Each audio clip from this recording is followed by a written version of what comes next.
नमस्कार, next eyes Hindi के HOD अंक में आपका स्वागत है। आइए बात करते हैं आज की पहली न्यूज के ऊपर। इस न्यूज को द हिंदू ने कवर किया था। गवर्नेंस सेक्शन की न्यूज है जो जीएस पेपर 2 के अंतर्गत शामिल होगी। न्यूज ये है कि the Panchayati Raj movement is in distress. एक आर्टिकल लिखा था द हिंदू में, उसी से जुड़ी हुई न्यूज है। आइए बात करते हैं न्यूज के ऊपर। अगर बात करें इस आर्टिकल के की पॉइंट्स के मुख्य बिंदुओं की, तो 73वें संविधान संशोधन 1992 के अंतर्गत पंचायती राज की स्थापना, लोकल गवर्नेंस यानी स्थानीय शासन और लोकतंत्र और समावेशन को बढ़ावा देना शामिल है। अगर बात करें वर्तमान मुद्दे क्या हैं अभी, तो सार्वजनिक भागीदारी की कमी है, सेंट्रल स्पॉन्सर्ड स्कीम यानी केंद्रीय योजनाओं पर अत्यधिक निर्भरता और राजनीतिकरण पंचायतों की प्रभावशीलता को खतरे में डालते हैं। अब बात करते हैं इसके समक्ष चुनौतियों की यानी चैलेंजेस क्या हैं। प्रशासनिक डिसेंट्रलाइजेशन में स्थिरता यानी विकेंद्रीकरण में स्थिरता है और केंद्रीय नियंत्रण के कारण वित्तीय स्वायत्ता यानी फाइनेंशियल ऑटोनॉमी में कमी है। जितनी फाइनेंशियल ऑटोनॉमी मिलनी चाहिए पंचायतों को वो नहीं है। और अन्य चुनौतियों की बात करें तो पंचायतों को दरकिनार करते हुए कैश ट्रांसफर यानी डायरेक्ट ट्रांसफर पर निर्भरता बढ़ गई है और तेजी से शहरीकरण के कारण सिटी सेंट्रिक पॉलिसीज यानी शहरी केंद्रित नीतियों की ओर बदलाव है। अब बात करते हैं कि सजेशन क्या होना चाहिए, क्या सुझाव होना चाहिए इसके सुधार के लिए। तो पब्लिक पार्टिसिपेशन यानी नागरिक सहभागिता और पॉलिसीज में लोकल पार्टिसिपेशन होना चाहिए यानी स्थानीय निर्णय निर्माण को बढ़ावा दें। जल संरक्षण, नवीकरणीय ऊर्जा और आपदा प्रबंधन में पंचायतों की भूमिका को पुनः प्राप्त करना। जो पहले भूमिका पंचायतों की होती थी वही फिर से दी जाए। अब देखिए, समय समय पे यूपीएससी का फेवरेट टॉपिक है पंचायती राज, तो क्वेश्चन पूछता रहा है। आइए दिखाते हैं। क्वेश्चन 2011 में पूछा था। ये 2011 में क्वेश्चन नंबर 5 था।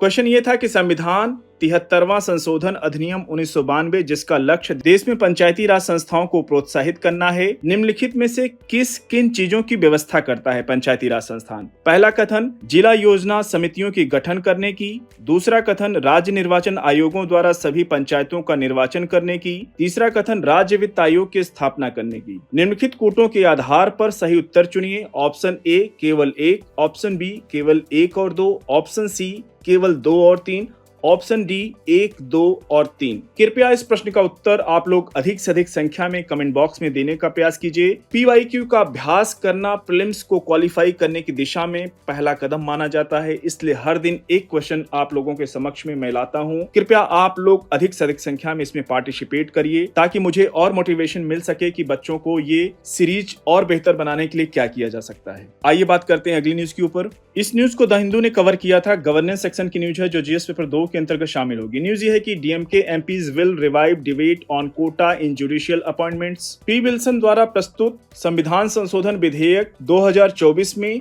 जुडिशियल अपॉइंटमेंट्स यानी न्यायिक नियुक्तियों में अनुसूचित जातियों, अनुसूचित जनजातियों और अन्य पिछड़ा वर्गों, महिलाओं और अल्पसंख्यकों के लिए रिजर्वेशन यानी आरक्षण का प्रस्ताव है। इसका उद्देश्य पारदर्शिता सुनिश्चित करना, समय सीमा निर्धारित करना और न्यायाधीशों के सिलेक्शन यानी चयन के लिए memorandum of procedure for selecting जज यानी प्रक्रिया ज्ञापन बनाने के साथ साथ प्रक्रिया में राज्य सरकारों को शामिल करना है। ध्यान रखिएगा, ये बिल आने वाला है और डिटेल में इसकी चर्चा आने वाले अंकों में करेंगे। अगली न्यूज की ओर बढ़ेंगे। इस न्यूज को द हिंदू ने कवर किया था। इंटरनेशनल रिलेशन की न्यूज है जो जीएस पेपर 2 के अंतर्गत शामिल होगी। न्यूज ये है कि Cook Island sign agreements for closer relation with China. अगर बात करें इसके मुख्य बिंदुओं की, तो अमेरिकी समूआ और फ्रेंच पोलिनेशिया के बीच दक्षिण प्रशांत महासागर में स्थित कुक आइलैंड, आप देख सकते हैं इसकी लोकेशन में 2.2 मिलियन वर्ग किलोमीटर में फैले 15 आइलैंड शामिल हैं। यहाँ पे छोटे छोटे 15 आइलैंड शामिल हैं, ये अक्सर चर्चा में रहते हैं। और इसकी राजधानी की बात करें तो रारोटोंगा आइलैंड पर अरुआ है। ये अरुआ इसकी राजधानी है। और इस कंट्री का न्यूजीलैंड के साथ फ्री एसोसिएशन यानी स्वतंत्र सहयोग है जो बजट, विदेशी मामलों और रक्षा में सहायता प्रदान करता है न्यूजीलैंड। आइए बात करते हैं इसके और डिटेल मैप पे। ये आप देख सकते हैं इसकी लोकेशन कुक आइलैंड की, और ये न्यूजीलैंड की लोकेशन है। न्यूजीलैंड सपोर्ट करता है कुक आइलैंड को। हिंद महासागर की लोकेशन, इसलिए इंडिया के पॉइंट ऑफ व्यू से ये इंपॉर्टेंट न्यूज है कुक आइलैंड की। इसको अच्छे से कवर कीजिएगा, क्वेश्चन पूछ सकता है यूपीएससी। अगली न्यूज की ओर बढ़ेंगे। इस न्यूज को इंडियन एक्सप्रेस ने कवर किया था। इकोनॉमी सेक्शन की न्यूज है जो जीएस पेपर 3 के अंतर्गत शामिल होगी। न्यूज ये है कि what are the India's sovereign green bonds and why is demand for such bond weak. India sovereign green bonds यानी SGRBS यानी भारत के सॉवरेन ग्रीन बॉन्ड यानी उद्देश्य की बात करें तो कम कार्बन प्रोजेक्ट को फंडिंग यानी वित्त पोषित करना है, लेकिन इन्वेस्टर्स की डिमांड कमजोर बनी हुई है जिससे इन बॉन्डों की प्रभावशीलता सीमित हो रही है। वर्ष 2022 में सॉवरेन ग्रीन बॉन्ड के माध्यम से 53,000 करोड़ रुपए इशू हो चुका है जारी करने के बावजूद भारत ग्रीनियम यानी कम उधार लागत यानी जो लोन लेने की कॉस्ट है वो कम है, उसके बावजूद भी स्ट्रगल कर रहा है, उसको हासिल करने के लिए संघर्ष कर रहा है।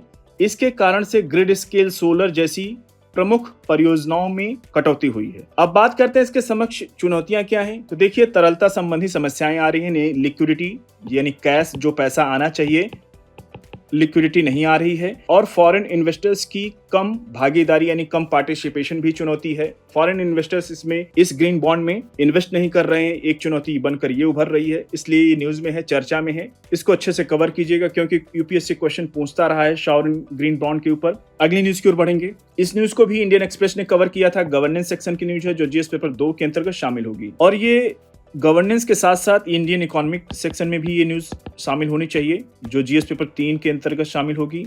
न्यूज ये है कि प्राइम मिनिस्टर्स धन धान्य कृषि योजना स्कीम नीड्स एम, ये स्कीम वित्त मंत्री ने लॉन्च किया था 1 फरवरी को जब बजट लॉन्च किया था उस दिन। आइए बात करते हैं इस स्कीम के ऊपर। वर्ष 2025 के केंद्रीय बजट में घोषित प्रधानमंत्री धन धान्य कृषि योजना, अगर बात करें प्रधानमंत्री धन धान्य कृषि योजना के उद्देश्य की, तो कृषि उत्पादकता में सुधार करना, सस्टेनेबल प्रैक्टिस यानी सतत प्रथाओं को बढ़ावा देना, कटाई के बाद स्टोरेज यानी भंडारण को बढ़ाना, सिंचाई का विस्तार करना यानी सिंचाई को और एक कदम आगे बढ़ाना, और किसानों के लिए लोन एक्सेस यानी ऋण तक पहुंच सुनिश्चित करना है। इसीलिए किसान क्रेडिट कार्ड पे केसीसी पे पहले लोन मिल पाता था 2 लाख रुपए तक, लेकिन अब उसकी लिमिट बढ़ाकर 2 लाख से बढ़ाया गया था 3 लाख। अब 3 लाख से लेकर के 5 लाख तक का लोन ले सकते हैं किसान लोग। और 100 अनडेवलप्ड डिस्ट्रिक्ट यानी 100 अविकसित जिलों को ट्रांसफॉर्म करना है इस स्कीम के द्वारा। और ये स्कीम कहीं ना कहीं इंस्पायर्ड है किससे?